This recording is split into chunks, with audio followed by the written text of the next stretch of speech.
terminé, le travail n'est pas terminé. Donc ça pèse un petit peu peu importe qu'on peut dire aux joueurs, peu importe la préparation psychologique, peu importe. À un moment donné, il y a ça qui rentre en ligne de mire. Je peux le voir même déjà sur l'ensemble du staff. On se rend compte que quand même ça pèse. On a tout fait, on estime qu'on mérite d'aller au moins dans cette phase de barrage, mais il y a un match à jouer et ce match, il ne faut pas le perdre. Donc c'est compliqué d'aborder ces matchs-là de manière psychologiquement. L'objectif est atteint, le résultat et la qualification est le plus important. Alhamdoulilah.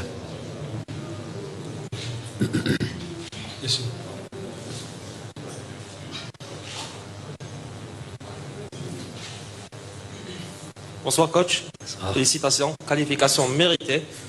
Coach, sans que j'enlève le mérite des joueurs et votre préparation bien sûr, quels sont les facteurs qui ont joué contre nous aujourd'hui? Le fait de voir un match assez spécial et difficile. Pour une deuxième question, coach, si vous permettez, Jamal Belmadi, comment il prépare ces matchs très spéciaux? Surtout que nous sommes à 2 pas de la Coupe du Monde, Inch'Allah. Et j'en doute pas qu'on va y aller avec vous. Quels sont les caractères de la préparation personnelle, je précise. Il y en a qui ne dorment pas, il y en a qui sont tout le temps sous pression. Jamal Belmadi, comment on prépare ces matchs? Merci. Première des choses, c'est vrai que sur des faits de jeu, par exemple, sur des faits de jeu, des situations un peu inhabituelles, c'est ça qui me fait dire qu'on n'est pas dans un état de sérénité qu'on a l'habitude d'avoir. Par exemple, les 2 buts sont venus sur des situations de balles dans la profondeur. On a l'habitude avec Jamel et Issa, il savent assez bien lire ce genre de trajectoire ou de situation, de transmission de balles. C'est quelque chose qu'on a aussi sur lesquels on travaille régulièrement. Et là, bizarrement, si on regarde le premier but, le deuxième but, c'est des appels qui dans la profondeur, même si sur le premier but, il y a peu d'espace, parce qu'on est à l'entrée de la surface, mais voilà, on sort au mauvais moment, on lit mal les traces, trajectoire. C'est quelque chose d'inhabituel. On n'encaisse pas de but comme ça généralement, ce qui prouve une certaine fébrilité, quelque part mentale, due à l'enjeu, justement due à l'enjeu, qui a fait déjouer un petit peu notre manière d'aborder ces rencontres. Ensuite, si on voit les situations que l'on a en première mi-temps, ça me fait penser un petit peu à la match aller.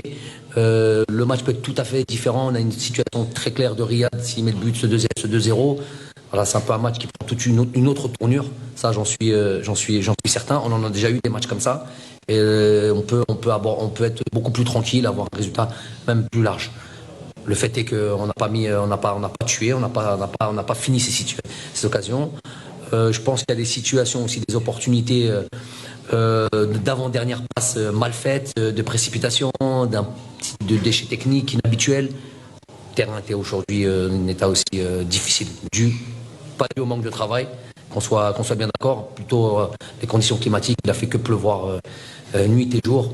Le terrain était vraiment très très très gras, donc peut-être ce déchet technique est aussi dû à ça.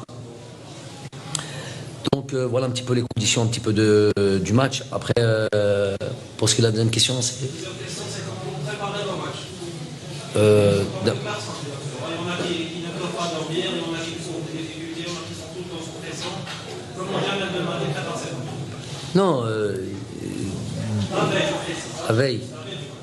Non, on y pense à des matchs comme ça. Je vous ai dit, tu as l'impression que... C'est pas une impression. Tu te dis, on mérite d'aller de par les résultats.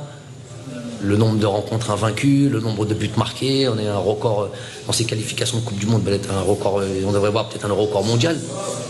On devrait voir même en Europe le nombre de buts marqués. Bon, je vois ici et là des buts, des scores fleuves aussi. En Europe, quand on joue les équipes qui jouent contre Saint-Marin ou Andorre ou des équipes. Mais on est une des équipes au monde qui marquons le plus de buts. Donc tu te dis, sur ça, tu es tranquille. Mais tu te dis à la fin, tu as une opposition en face, d'une certaine qualité aussi, qui déméritent pas, qui, sur l'ensemble de leurs derniers résultats, ont fait des choses intéressantes, très intéressantes. C'est une équipe qui est jamais elle encaisse. Vous regardez tous leurs derniers résultats, il n'y a jamais de score fleuve chez eux.